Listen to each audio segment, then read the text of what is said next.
爱宝望着此时白雪飘落的景色一动不动，爱宝似乎是在想着什么。瑞宝看到妈妈这个样子，凑上前询问妈妈怎么了，或许爱宝正在思念福宝吧。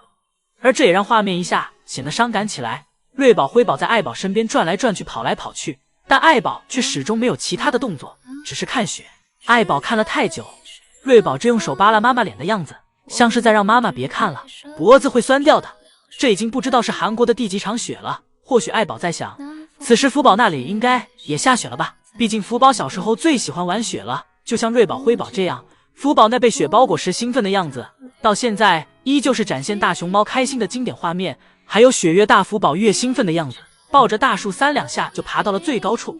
福宝是想查看一下这雪是从哪里来的，近距离感受雪带来的奇妙感觉。不过当时给爷爷吓得心脏都快跳出来了。这也是福宝爬树爬得最高的一次。아유, 야, 봐봐, 너무 불안해 보이는데. 아이고, 할아버지 심장 녹겠다, 녹겠어.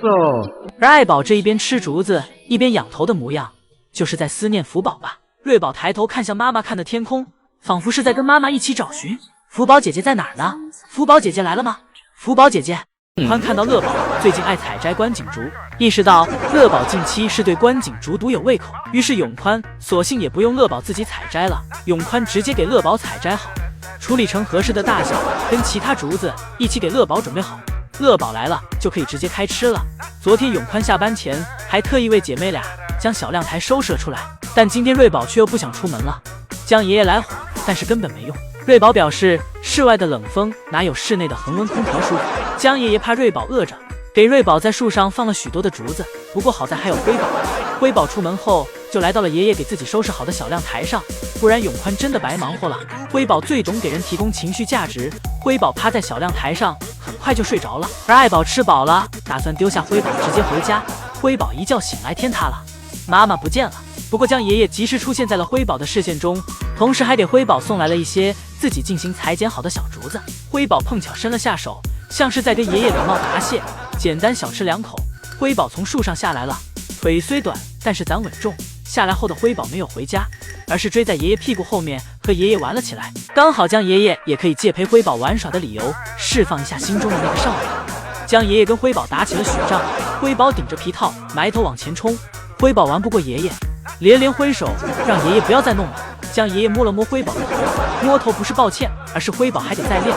玩耍过后，辉宝便乖乖跟爷爷回去了。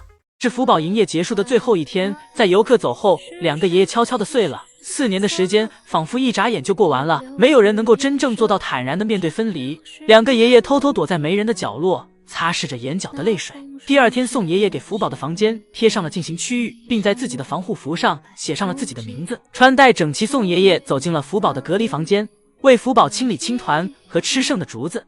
宋爷爷穿上衣服后，福宝不敢靠近了。宋爷爷陪着福宝适应了好一会儿，才让福宝重新适应自己这身打扮。而在外面的引导员怡怡今天在播报时一个慌神，报错了等待时长，原本20分钟的排队时间播报成了200分钟。怡怡表示，今天和昨天的落差有点大。 현재 예상 대기 시간 약 200분밖에 되지 않습니다. 200분이라고 했어. 다시. 긴장하시지 마시고.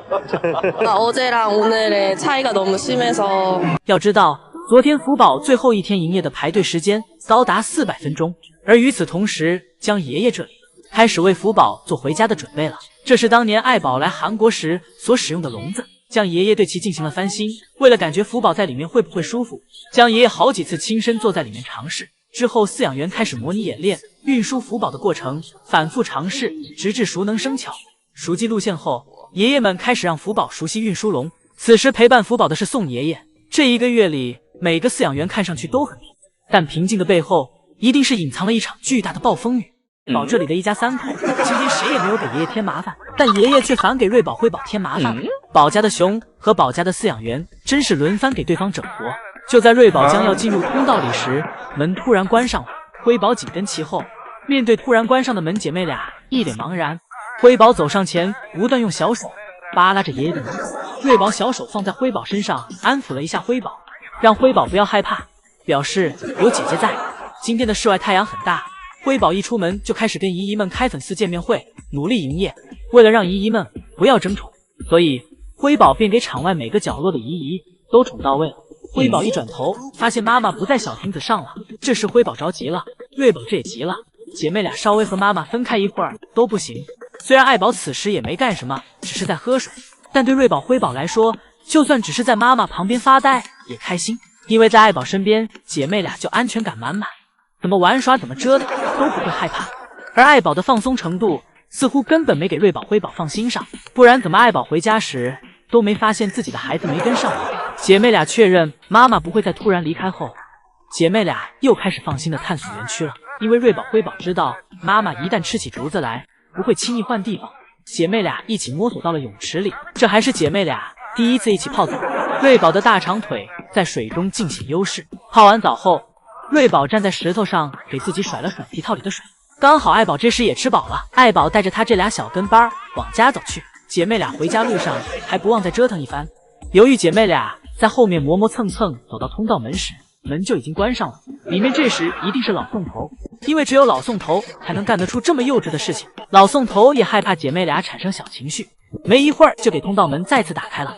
这是江爷爷在福宝离别前跟妈妈很普通的一次通话。江爷爷和母亲相互问候彼此今天的情况，而江爷爷没想到的是，这次镜头记录的通话成了自己对母亲的一个留念。江爷爷这时表示，自己的母亲今年已经88岁了，但是身体很健康，行动自如。18세 되셨는데 아직도 잘 걸으시고 정신도 또렷하시고 말씀도 잘하시고 식사도 잘하시고 시력도 좋으시고 잘 듣고 아주 복을 받으셨어요. 江爷爷跟母亲通完话，来到了餐馆，跟同事们聚餐。同事们之间有说有笑，氛围很是融洽。第二天，江爷爷休班，江爷爷来到了他的小农场。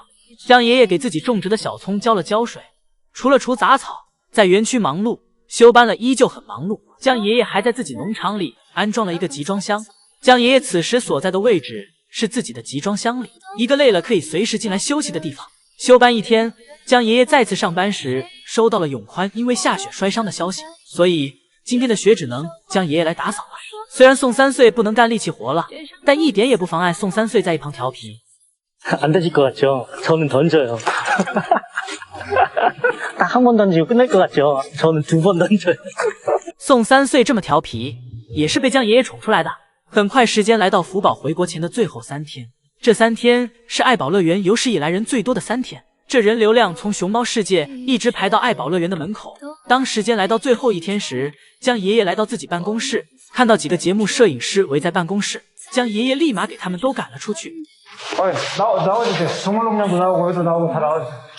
너무 복잡해 너무. 아니 지금 아침에 이 난리들은 씨. 很少看到江爷爷这么生气，因为今天有很多国家的媒体都在，江爷爷既要保证保家成员的状态，又要满足各国记者们的拍摄，所以江爷爷要把控好全局。福宝在外面接受着各国记者们的最后一次报道，江爷爷就在房间里面偷偷的看着。这天姨姨们再也忍不住自己眼中的泪水。 姨姨们在留言板上纷纷留言，看上去很大的留言板，姨姨们都将字写得小小的，但这依旧盛满了整个留言板。江爷爷在游客走后，自己在乘坐电梯时，眼中的泪水也有些忍不住了。而福宝的年龄板也静止在了这第1034天。